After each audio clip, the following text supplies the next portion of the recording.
अगर मैं आपसे कहूं कि प्रधानमंत्री मोदी और बांग्लादेश के मोहम्मद यूनुस में सबसे ज्यादा प्रभावशाली कौन है, तो आप एक झटके में मोदी का नाम लेंगे, लेकिन आप गलत हैं। सच तो यह है कि मोदी दुनिया के 100 सबसे प्रभावशाली लोगों में है ही नहीं। हालात तो यह है कि मोदी से पहले बांग्लादेश के मोहम्मद यूनुस आते हैं। अमेरिका की एक टाइम मैगजीन है, 2004 से प्रकाशित हो रही है।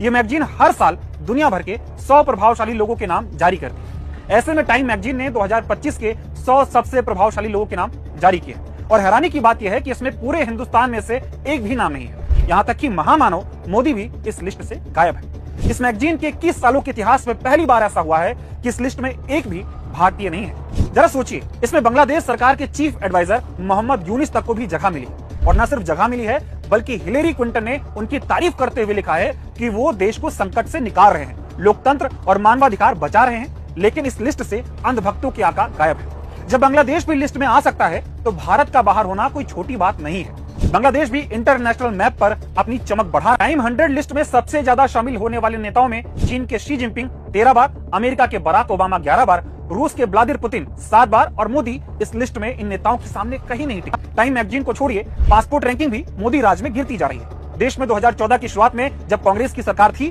उस दौरान भारत के पासपोर्ट की रैंकिंग 76 थी और 2025 में भारत के पासपोर्ट रैंकिंग घटकर 149 हो गई है। टाइम जैसी मैगजीन में 21 सालों के इतिहास में किसी भारतीय का नाम ना हो, भारत के पासपोर्ट